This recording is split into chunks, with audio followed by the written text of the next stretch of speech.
back.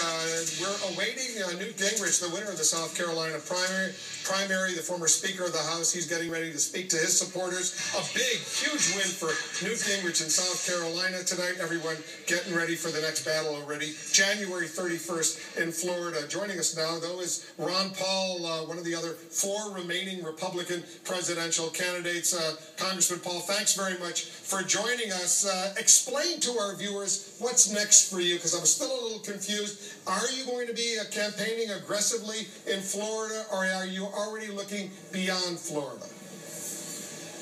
No, we're really looking beyond Florida. Florida is a disadvantage to us. It's a big state. You need a lot of money. They've cut half of their votes in half, and winner takes all.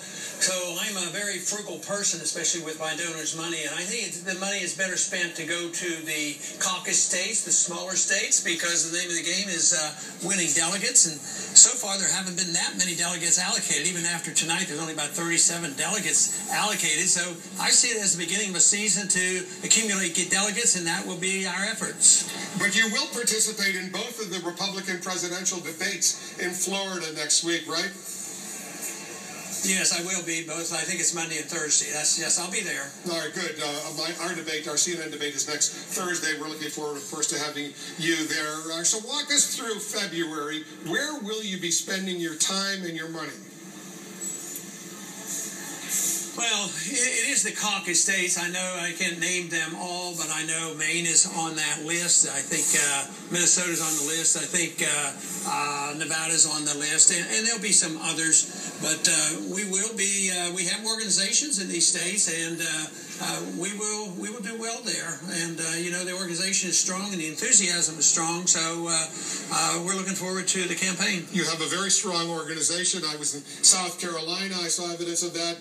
In Iowa, you had a very strong organization as well. And your supporters, they're a lot younger than many of the other candidates, if you will. But walk us through right now if you think you can win the Republican presidential nomination.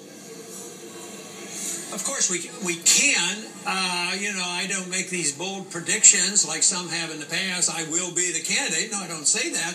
But obviously, if you can gain delegates and momentum changes, just look at what's happened here in the last 6-8 months. I mean, how many candidates have there been? About 8. We're down to 4. So things change, and so many of the others they rise sharply and then they decline sharply. And even now with the leader declining, it's just about everybody. But I don't think anybody has said that about our supporters. They come, they're steady, they understand what it's all about, they work hard, and we have steady growth. Because even tonight, without coming in the top tier, second place, I mean, our numbers are so much better than they were a month ago. They're so much better than they were 4 years ago. So that is what we look to, and we want to prove that the message is strong by gaining the votes that are necessary to get as many delegates as possible. Congressman Paul, David Gergen, our senior political analyst, he has a question for you. Congressman, thank you for joining us. Okay.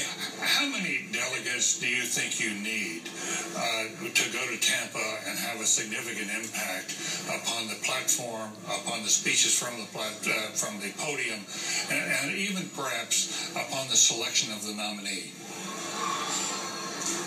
The truth is I haven't thought much about that. There are staff people who do the numbers, and they worry about things like that. I worry about my next event. I worry about being up to date on current events. Well, what's your goal? So I don't. How should the media judge your success? Well, by how many delegates I get, and if we get 10 delegates and that's it, that's not very good. But I think we're going to do a lot better than that. But I just take one state at a time, and one day at a time, and one debate at a time. And my responsibility is to, deliver the message, encourage people to join our efforts.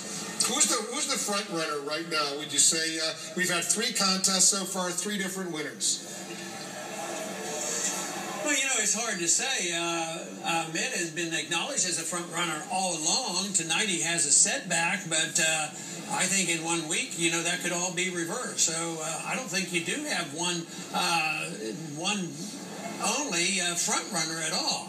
Obviously, tonight reveals that South Carolina says that Mitt and Gingrich are the leaders. If you look at the other three, who do you like the most? Well, I'm not in the business of choosing, because what I choose is between the message that we're delivering and what we stand for and how strict we want to follow the Constitution, change the foreign policy and the monetary policy, and we see everybody else as part of the status quo. Nobody else has talked about cutting spending. Nobody else has challenged a foreign policy which is deeply flawed. Nobody else has talked about real cuts. Nobody else has talked about monetary policy.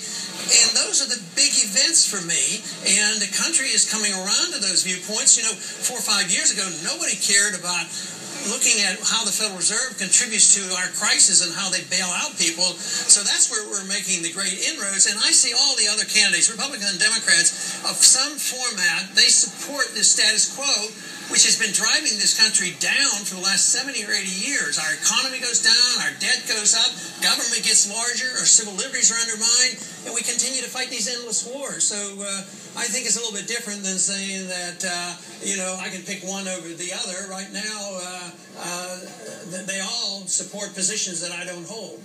Congressman Paul, thanks very much for joining us. We'll see you Thursday night at the CNN Republican presidential debate in Jacksonville, Florida. Thanks very much. Thank you, man. Thank you.